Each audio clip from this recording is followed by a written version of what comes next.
You're good? All right, folks, it's a little after 6:30 on Monday, July 20th, and I'm going to open the Stayton City Council meeting. Can you please join me in the flag salute? I'm going to ask Councilor Carey to lead us in the flag salute. Pledge allegiance to the flag of the United States of America and to the republic for which it stands, one nation, under God, indivisible, liberty and justice for all. All right, thank you. For the record, Councilor Ort's been excused tonight, but the rest of the council is in attendance. Are there any additions to the agenda? Julia, anything? Mr. Mayor. Councilor Carey or Sims? Who was it? Sims. Oh, never mind. I didn't. I was thinking of. Okay. Any declaration of ex-party contact, conflict of interest, bias, etc.? Okay. Don't hear any. Any upcoming community events or announcements? Okay. There is Summerfest this Saturday. I'm sorry, I didn't hear you. There is Summerfest this Saturday. Yeah. All right, well, who wants to cover Summerfest real quick? Mr. Raba? Why not? I'll yield to you for a second. Go ahead.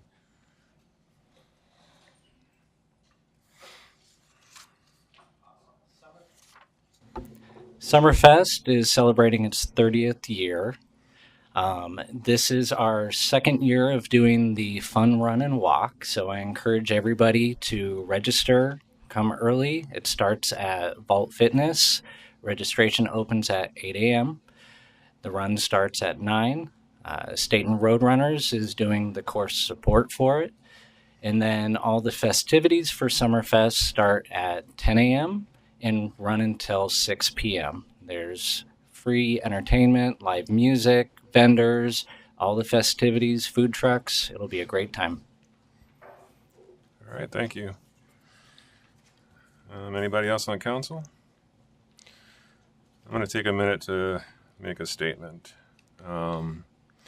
Somebody asked me, staff asked me actually, if I had watched the last meeting, and I don't want to get into rehashing that meeting, but I will say that I think that meeting was a stressor of all the things that are behind our community right now.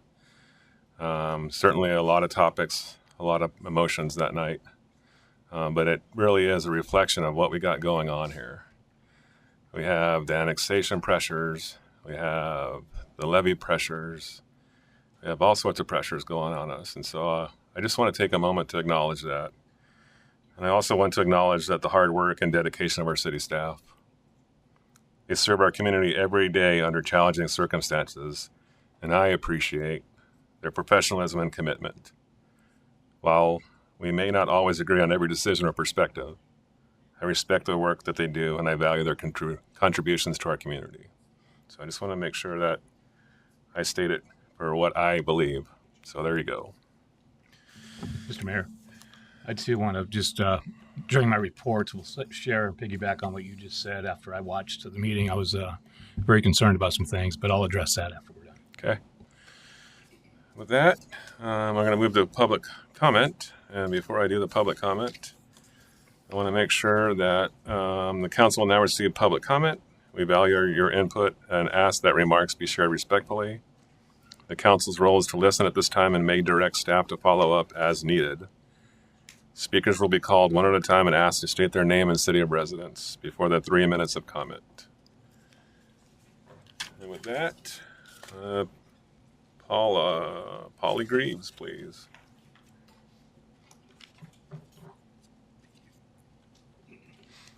Thank you. Am I on? My name is Paula Greaves, and I am the senior president of Santiam Seniors. And I'm here on behalf of myself and the seniors of the community in general. Oh, can I sit down? Sure. Yeah, of course. Thank you.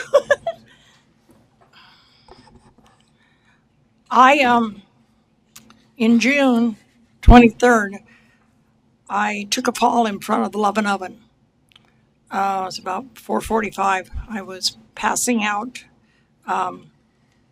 flyers for the senior rummage sale at the grade school that weekend.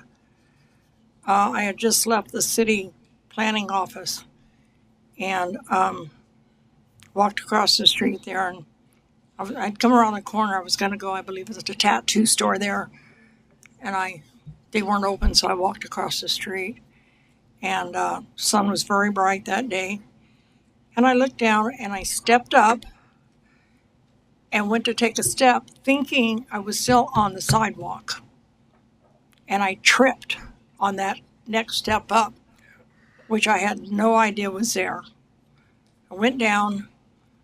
Lucky for me, I didn't do a lot of damage. Bruised my pride more than anything else.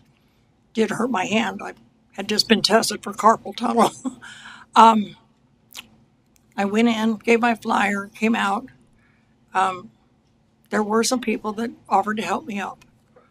But I'd like to say, I don't want my age used against me in this situation. I was told that the reason that sidewalk was made that way was because people pulled up to the curb and they couldn't get the doors open. Okay, I'm going to be 79 in a week. I started driving and took driver's ed in 1964. My driver's ed, I did that driving. I parked next to a curb. He's explained to me if there's no car in front of you or behind you, back up a little bit and pull a little bit from the curb so your passenger can open the door. So it is my opinion that that curb it's a hazard. Because I wasn't aware, because if you look at it, I have a picture on my phone. I don't know how to send it, all that stuff. But if you're on the street and you step on the bottom part, it appears you're on the sidewalk. That yellow line that's painted on doesn't do anything. In a person, in my case, with visual problems, it's real deceptive. My big concern is you have seniors with wheelchairs and walkers, and if their car is parked there and they're able to drive, and they come out of the bakery with their walker or their cane, they can't see that. They see the yellow line and they think, oh, you step down, that's the street. And since my fall, I've talked to a few seniors and they wonder why that second curb is there. It's a hazard. Okay. And I know, okay, I came here thinking they're going to say, well, because for age. My age has nothing to do with it. It's a hazard. I don't understand. Out here, out front, the two steps on the street part of any step, they are both painted yellow. So it kind of gets your attention. But there's nothing there. It's, and I knocked over their chair, Okay. and Yep. threw my papers everywhere. Of course, I was about ticked off, But I was fortunate because I have artificial knees and hips, and I was fortunate I didn't hurt myself worse. Yep. And I went back over to the city and I explained to them what happened. I went over there the following day and showed them my knee because I had a goose egg on my knee. Yeah. But I just don't understand why that curb is like that. I think that curb, that first step, Yep. should be removed. Okay. Thanks, Polly. I've heard that same concern expressed by other folks, so you're not in the minority.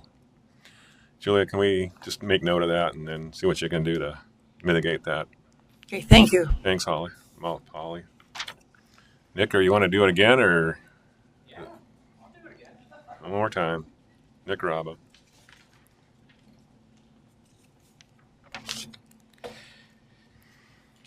Good evening, everybody. Again, my name is Nicholas Raba. I'm a resident of Stayton. Since moving back to Stayton 4 years ago, I've made it a priority to become actively involved in our community through volunteering, serving on local boards, and the different commissions. And working with local businesses and organizations, I've had the opportunity to see what makes Stayton such a special place that we get to call home. Tonight, I'd like to share a recent experience that reminded me of the value of the Stayton Police Department and the professionalism of the officers who serve our community. Recently, an item went missing from my business. One of our new hats had been apparently replaced with an older, dingy, sweat-worn hat. The past evening, while my wife and I were out on a walk, we saw a group of juveniles passing us by. One of them appeared to be wearing that missing hat. Coincidentally, a police officer happened to be driving down the street. I flagged him down, briefly explained the situation, and the officer told me he'd go have a conversation with him. Short time later, the officer returned and handed me the hat. I asked him how the conversation had gone. He shared that he simply started complimenting on his hat and asking where the young man had gotten it. When the kid replied that it came from our store, the officer calmly asked how much he paid for it. That conversation led to the young man handing the hat over to him. Rather than immediately escalating the situation, the officer chose a path that emphasized accountability and an opportunity to make things right. The young man was instructed to return to the business, apologize, and take responsibility for his action, which he did today with his two buddies. What stood out to me wasn't that the hat was recovered, it was how the situation was handled. The officer demonstrated patience, professionalism, and sound judgment. He found a way to resolve the situation while teaching an important lesson about honesty, accountability, and respecting others. As a small business owner, every item matters. When merchandise disappears, it isn't a loss for a large corporation right away, but it directly impacts small businesses. I know policing today isn't an easy profession, and I know our officers work in an environment where every interaction is scrutinized and they're often asked to make difficult decisions in challenging circumstances. That's why I believe it's important that we recognize them when they exemplify the kind of community policing we all hope for. Thank you. Thank you. Damian Santani.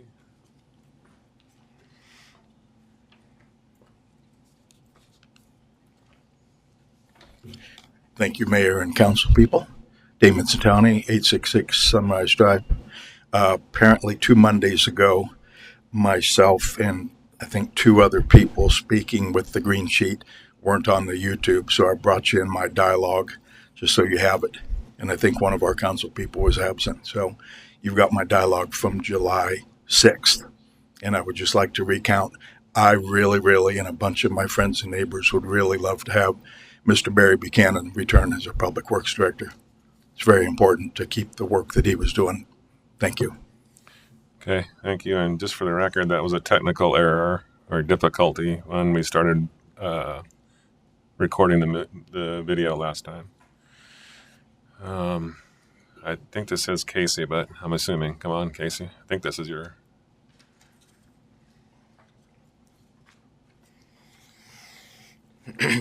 Good evening, Casey Falconer, 810 Sunrise Drive. I don't have a prepared statement. I've come before you multiple times about my presentation from 13 months ago. Councilor Patty reached out to me. There's still zero resolution and zero conversation. I guess at this point, I'd like to know why. Thank you. Okay.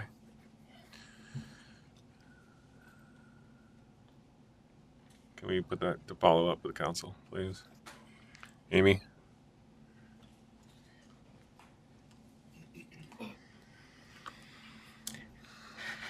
Good evening, Mayor, councilors. I'm sure all of you have seen the post I put on State and Community Connections. Amy, can I stop you for a minute? Can you just give your last name, please? And Amy Falconer. thank you. On Friday, July 10th at approximately 8:20, as my husband and I were coming home from the TGI Friday event downtown, we noticed 3 people, 2 men and 1 woman, sitting in the grass at Sandy M Park. They were semi-hunched over like they were trying to hide what they were doing. My husband thought he saw one of the men doing something to his arm. It looked like he might be trying to hide a needle. As we circled the block and passed them again, I noticed the same man sticking something up his sleeve and saw bright orange. Last I knew, syringes had that on them. We parked and took a picture, then called the police at 8:26. As the response time with the previous unrelated incident took over 20 minutes, twice in the same night, we parked and waited. Within 3 minutes, the police were rounding the corner. As soon as they turned onto Wildflower, the woman got up and walked away with purpose. The police were there less than 2 minutes and left. They called us back to tell us they made contact with the individuals, all 3 individuals. They saw no drug paraphernalia of any kind. The police said they knew who they were and they had been kicked out of Pioneer Park and were no longer able to go there. Also, that what we thought we saw in the guy's hand was probably the vape, which is illegal in the city parks. We know what vape smoke looks like, and we saw no vape smoke. The officer said they had also talked to the woman. No, they did not. We watched her walk away. Finally, the officer said that if they were there after 10 p.m., we could call back. Why should I have to go to the park and check to see if they left after closing? It's not my job, isn't that their job? The entire police involvement from call to call was 9 minutes. Unacceptable. Why did the officer lie and say he made contact and talked to the woman when clearly he did not? And why did the officers make absolutely no attempt to do so? It's a little grainy, but the zoomed in picture shows the woman smoking something. Since this has happened, we have seen posts on Facebook about the trio, 2 brothers and a woman known around Stayton as fentanyl users. The trio are at the park where we take our 1-year-old granddaughter. From other posts we've seen, they frequent Pioneer Park and other parks in Stayton. Sorry, not sorry. I don't want that in my neighborhood and the town that I've come to love. If you look at the Community Connections page, there are many people who say they see these people doing drugs and it doesn't seem like anything's being done. Please, please listen to the community and somehow find a way to either get these people help, something, because if we don't do something about this, it's going to bring more people into the community that are doing this type of thing, and we don't want that. Thank you. Okay, thanks, Amy. I'm just going to give a follow-up to that real quick. Counselor Sims and I are going to meet with the chief this week, and we're going to learn from each other and hopefully bring some clarity to some of the concerns. So we will report back out after that meeting. All right, what would council like to do with the consent agenda from July 6th?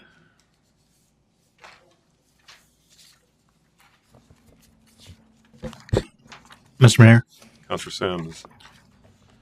I did have one. I think there's a correction here on resolution 26-020. Didn't have who was the second on that. It kind of just had XXX on it. I don't know if we missed that or maybe I had an early copy because I picked this up early. No, it's probably just was something we missed and we can make that correction. So you have a couple of options. You guys can vote on it or you can table it and I can bring it back at the next meeting with a corrected version.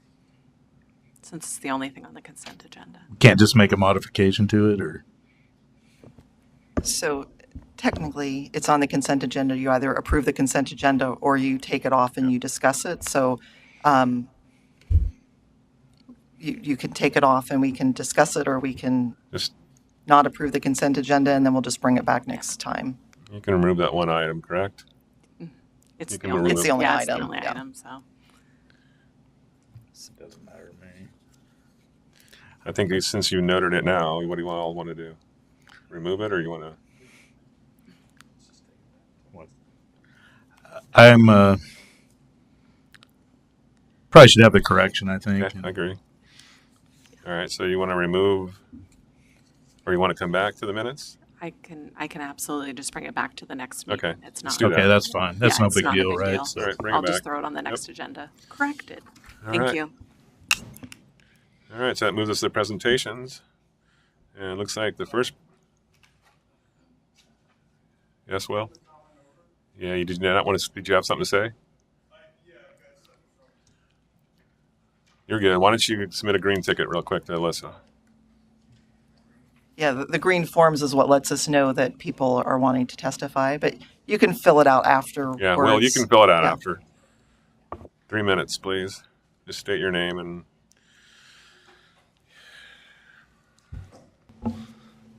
Will Myers, Stayton. I'm here to give an update on historic Downtown Stayton Association. Okay. We've been doing the farmers market. We've had a successful run so far. We've got averaging 25 to 30 booths per week. It's every Wednesday from 3 to 7 p.m. in the city parking lot, 3rd and Florence. Lots of baked goods, handcrafted items, produce, all that kind of stuff. If you get a chance, we're trying to get people down there to support it, keep the vendors coming back. We've had TGF or TGI Friday festivals that have been going pretty well. We've got the next one is on the 14th of August.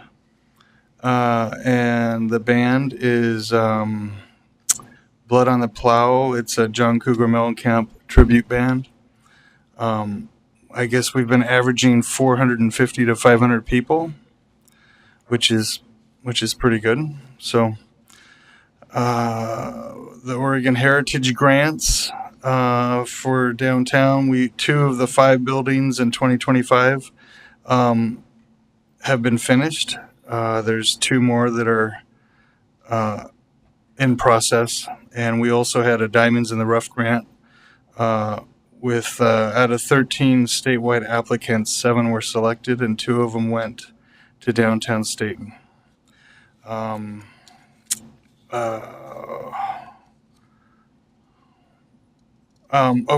So we have a Historic Downtown Association is run by a board of directors for 4 communities: design, economic, outreach, and promotion.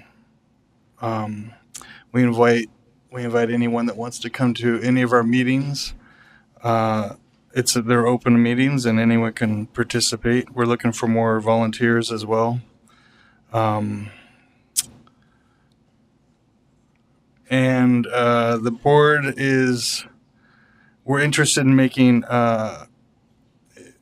improving the historic downtown area. We want to make it a great place to visit and to work and to do business and support the businesses that are downtown.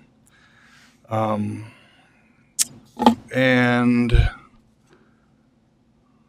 that's it. That's all we need. Great. Thanks, Will. Yeah, thanks. Appreciate it. All right. So that leads us to presentations. CNEM Service Integration Team. Kim?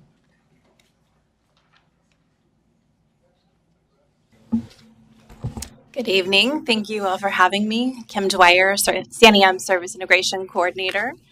You have a packet in front of you that I provided, which is the slideshow that you'll see. There's also some programming information and a meeting calendar if you care to attend a meeting this coming year. All right, so how many of you know what service integration is? Okay, I'll take it. CNEM Service Integration is a partnership between CNEM Hospital and Clinics, the 5 school districts in our catchment area, and over 200 partnering organizations and agencies in our area. It is a program that's built on relationships, integration, and collaboration between those partners. Thank you, Alyssa. I forgot, you're doing my clicking. We really value that this program is built not just on one person or one type of household, but it's anybody in these catchment areas. It's not income-based, it's not demographic-based, it's anybody that needs assistance in our catchment area. Next. So who is on the service integration team? You have our backbone agency, which is going to be CNEM Hospital and Clinics. You have the 5 local school districts. You have government agencies, and several of the counselors and city administrators are on that, the North CNEM team.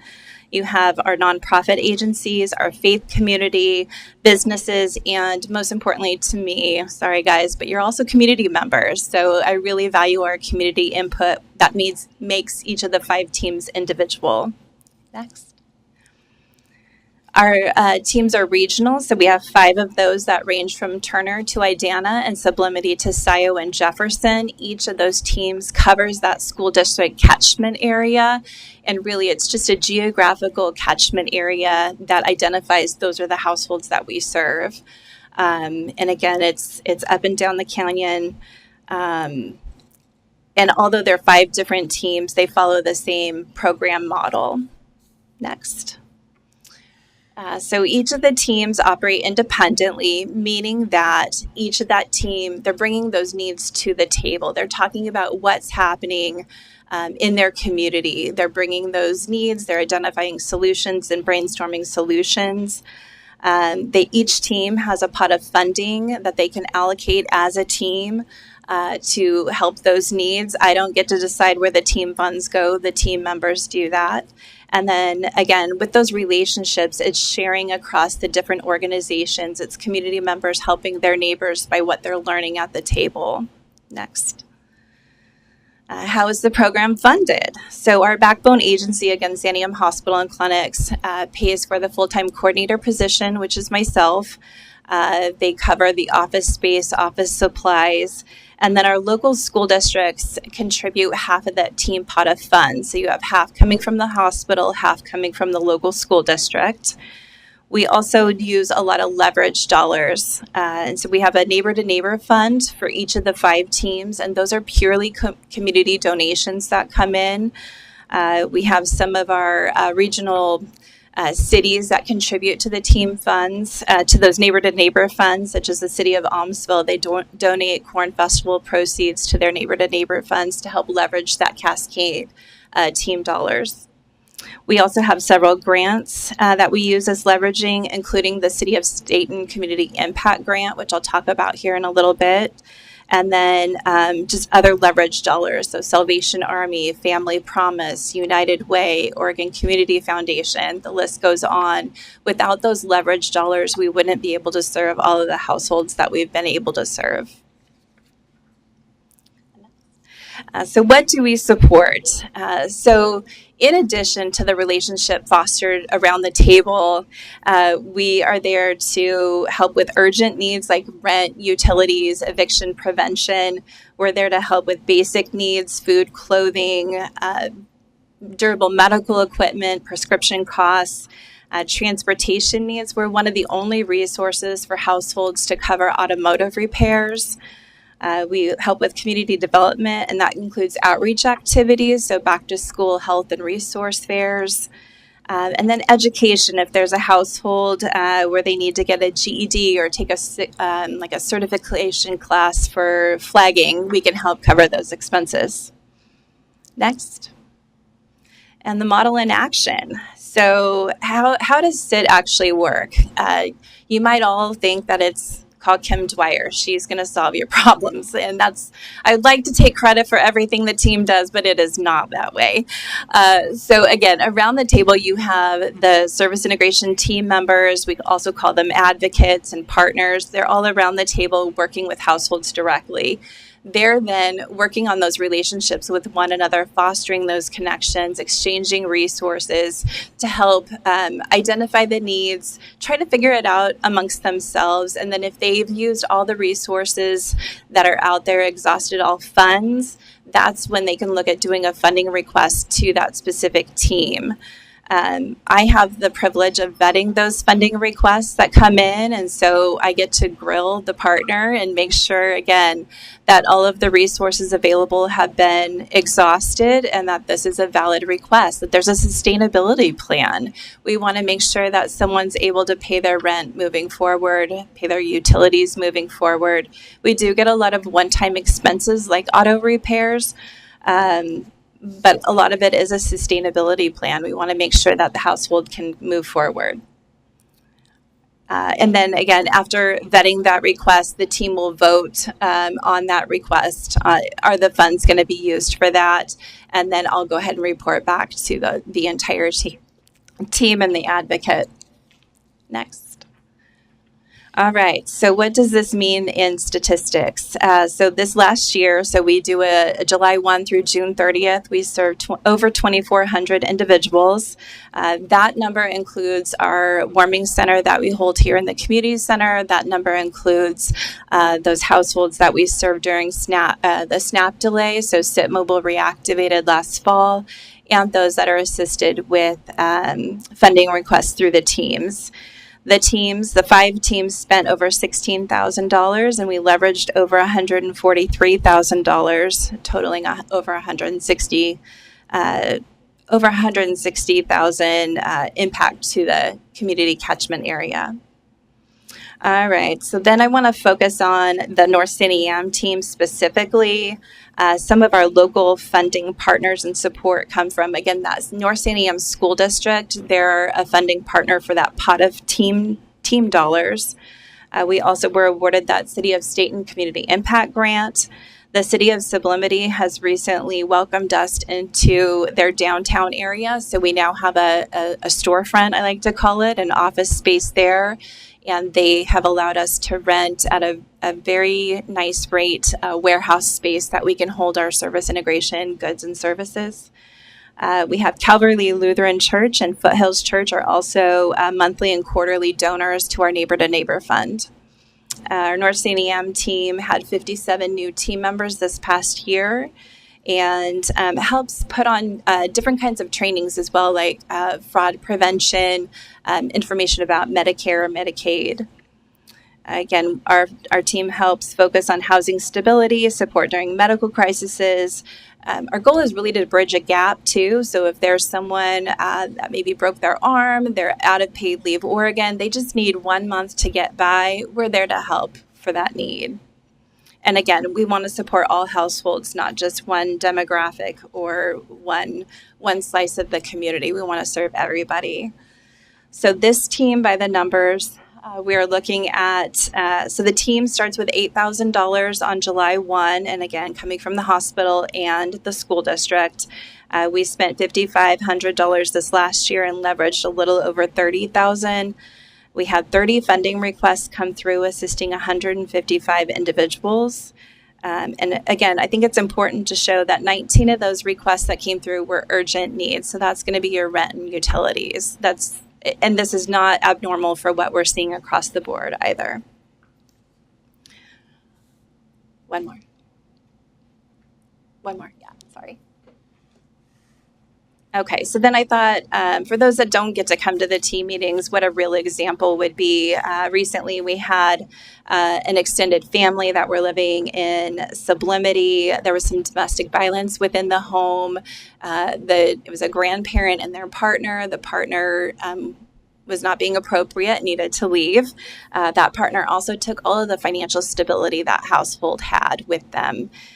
So the family coach with Oregon Department of Human Services reached out, and we were able to, with the resources around the table, look at leveraging and partnering to create a sense of housing stability for them. The North Santiam team covered $150 of that rent payment, and we leveraged over $2,300 with other partners. And I listed those partners there, including Canyon Crisis, Marion Polk Early Learning Hub, Family Promise, Salvation Army, and again, the North Santiam Neighbor to Neighbor Fund. Next. All right. The Community Impact Grant that the City of Stayton chose to award us with in January was $1,200. We were able to leverage that $1,200 with a little over $9,600. We were able to serve 8 households, a total of 16 individuals. So while it's a little amount, it did really make a huge impact. One of those requests was for a lot of car repairs, and we had a lot of donations come through with that car repair. But I just want to say thank you for that, because it really does matter, and we really are able to stretch those dollars. Next. All right, how can you get involved if you're not already? So you can contact me and get on the email list. You can come to a team meeting, Or when I'm on Facebook begging for warming center volunteers, you can show up and help us out. So there are a lot of different ways to volunteer, but really it's your support, knowing what's going on with the people here in this room. Just being present, which I thank you all for doing. Counselor Sims, you come to our meetings pretty regularly, and I really appreciate you for doing that and being one of our biggest cheerleaders. So thank you. I think that's it. Yep. And just that it's a small investment, but I think it goes a long way. And I really value our teams. We're going into our 10th year this year. The program's been around for 30 years in Polk County. And go sit. Any questions? Yeah. Okay. Kim, I'll just say that it's amazing what y'all do. Going to your spring summary meeting is just amazing. Watching those people that have been recipients of your generosity get up there and tell their story. So thank you. Thanks, Brian. All right. With that, we go to Chief, Stayton Police Department Citizens Academy.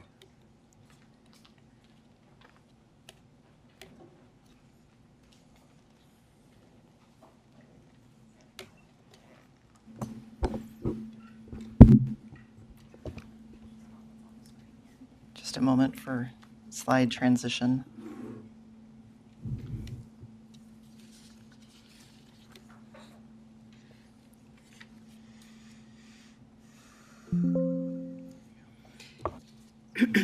Mayor, councilors, and staff.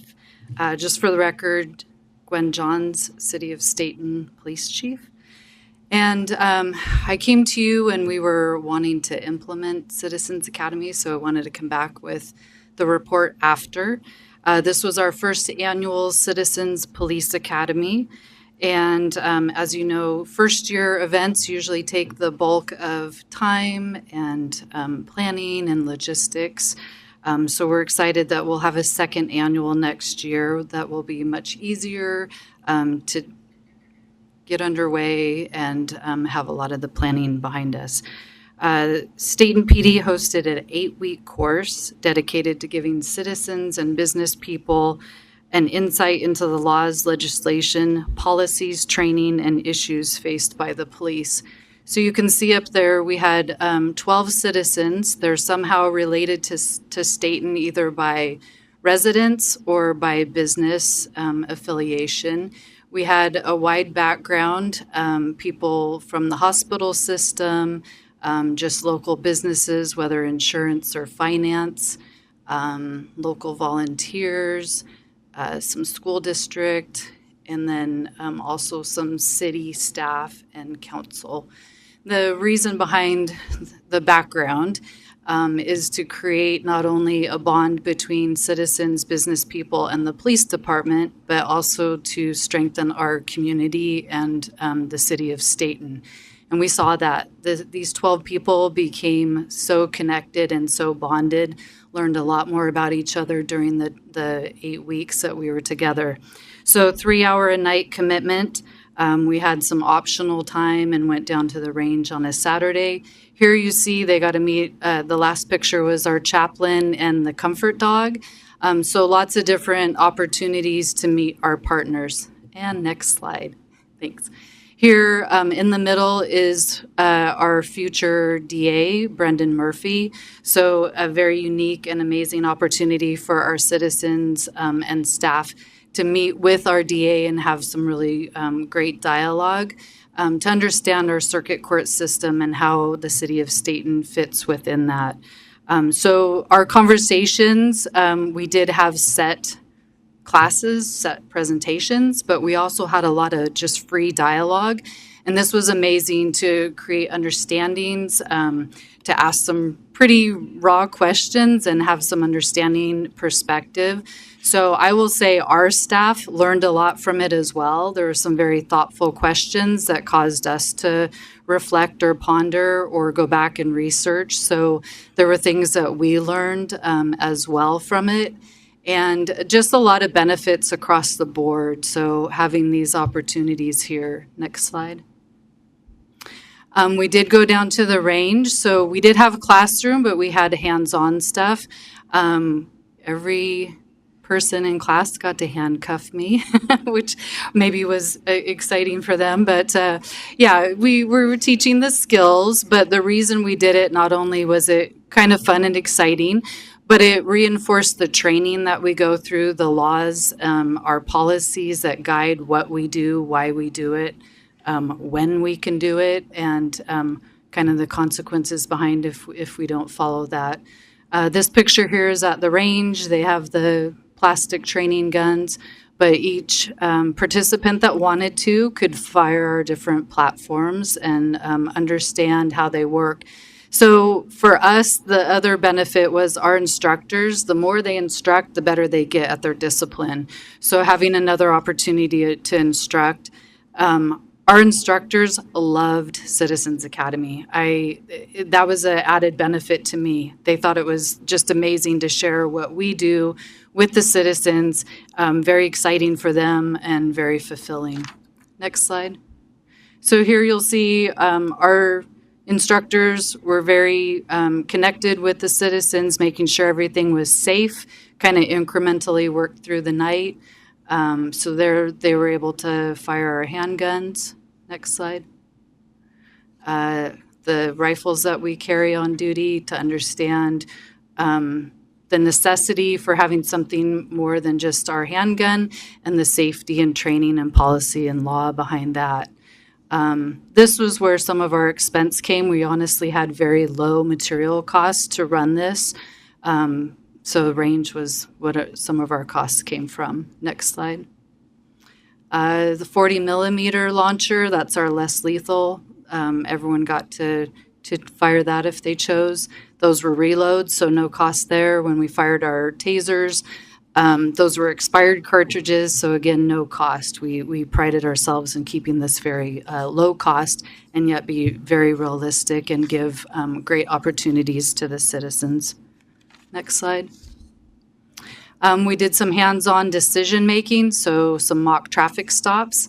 Very telling to some of the citizens, like some of the challenges, some of the restrictions that were faced, some of the case law that guides whether we can actually talk to the passenger on a traffic stop or not. There's a lot of things that restrict what we do. And then also just kind of the safety of things as well. So a lot of good feedback there.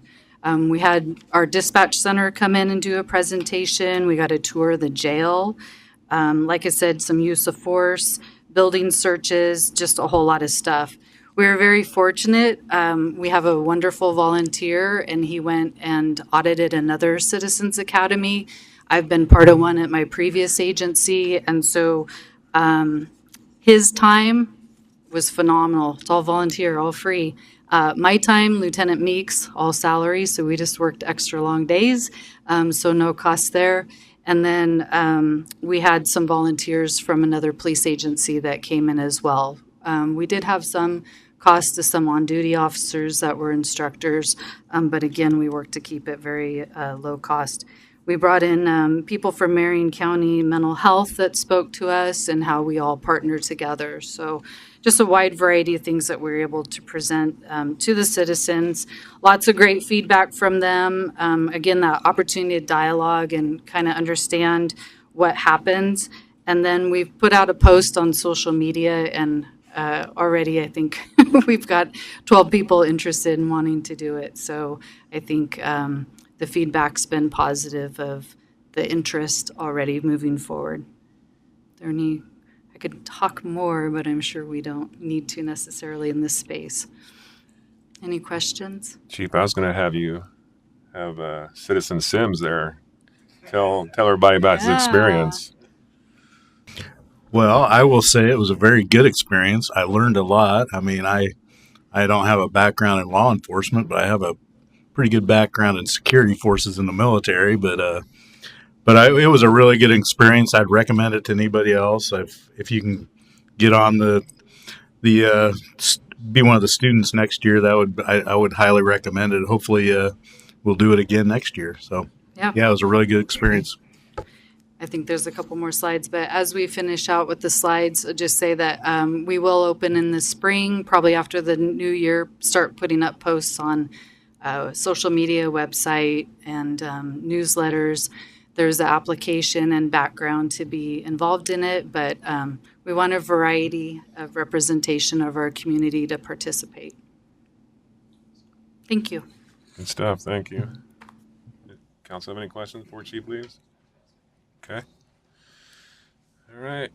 There is no public hearing, so that moves us on to general business and ordinance number 26-008, repealing the state and municipal code, chapter 2.08.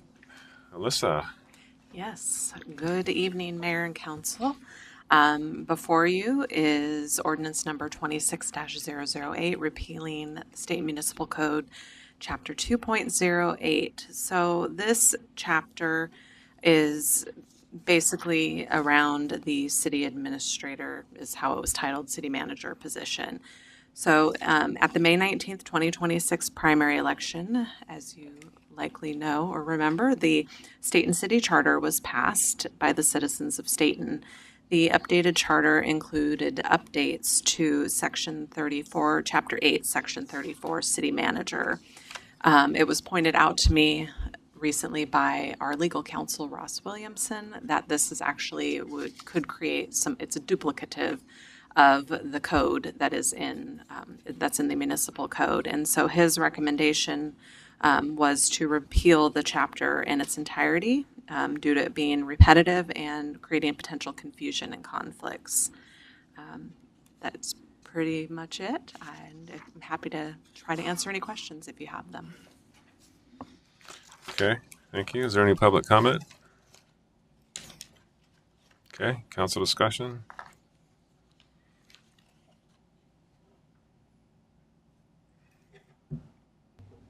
Mr. Mayor, Councilor Patty. this one seems pretty straightforward to me. And I'm not an attorney, so I have no reason to dispute why we should do this. So here we are. Okay, I'm speaking on deaf. I can't hear you. No, it's okay. Anybody else? What would council like to do?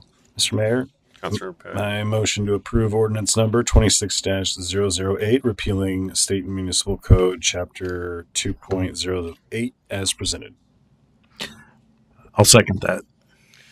Okay, there's a motion and a second to approve ordinance number 26-008, repealing the State Municipal Code, Chapter 2.08. Any further discussion? Alyssa, can you pull the council? Sure. Councilor Hayes, Yes. Mayor Quigley, Yes. Councilor Hattie, Yes. Councilor Carey, Yes.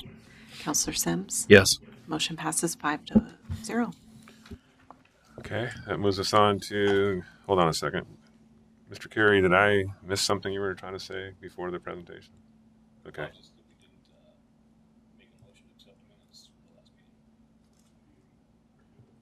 It's going to come. Yeah, it's going to come back. Yep. Sorry. Go ahead, Julia. Communication from city staff. I actually don't have anything written down, so I'm looking to the audience to see if any of my staff jump up and say that they have anything. We do not have anything for you this evening. Communication from council. Okay. Mr. Mayor, Go ahead, Councilor got Carey. a couple things. Okay. Just an update on the park and ride. We're going to get something done with that overgrowth. Yeah, I know that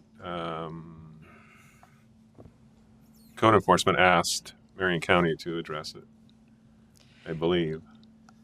I will check and confirm Yeah. that they did ask. I know that there was a complaint that was made to code enforcement, and it's not the city, but we will reach out. We also have a meeting later on this week with Marion County, so that would be another opportunity. It's really an ODOT facility, so Okay. I will follow up and get some additional information. Lieutenant Cross from the Stayton Fire Department walks by there, and he's got a huge concern about that. Yeah. So, the other thing is I was contacted by Myron at the Teen Center, and we're going to have a meeting on Friday morning. Okay. And one last thing I'd like to share. There was a reason I was gone last meeting, and that was my vacation, but I think it goes greater than that. It allowed me Monday night to sit at home and watch the last meeting. and I was very taken aback by some of the public comment. And I woke up in the middle of the night and I wrote this down. I'm going to read it as I wrote it, so I'm clear on what I want to address. When I put my name in the ballot to serve on the city council, I did so because I care deeply about the residents of our community. I didn't run to see division develop between our city staff and the city council. Our community is best served when we work together with mutual respect, open communication, and a shared commitment to the people we represent. We may not always agree, but we should always strive to work as one team. Let's not allow division to define us. Instead, let's focus on building trust, strengthening relationships, and moving our community forward together.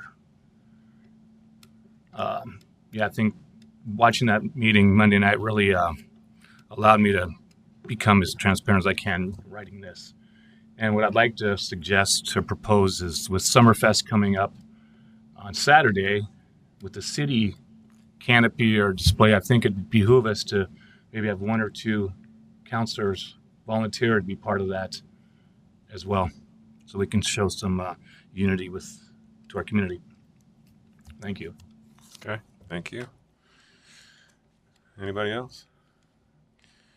Julia, I got to say that I was driving home today and I drove by First Street and Hollister, and I'm like, something looks different. And that lot was cleaned up. Fantastic. I got to tell you that some other visible changes in the community should be recognized. There's a lot of hard work gone in the last couple of weeks since the last meeting. You can clearly see it. There's trailers that are no longer on the street. There's parks that are cleaned up with folks not hanging out in a particular spot for a long time. Just the general sense of we're on the right path, I think. And as you and I have spoken individually, and for the community, I can't do this by myself, nor can the rest of the council. That's not what we're here for. So I have to make sure that we recognize it's a team effort, as Councilor Carey just said. And we will continue to act like that, and when our behavior is not such, and I expect to be called out on it. And I'll leave it at that. Anything else, folks, for the good order? All right, with that, we're adjourned.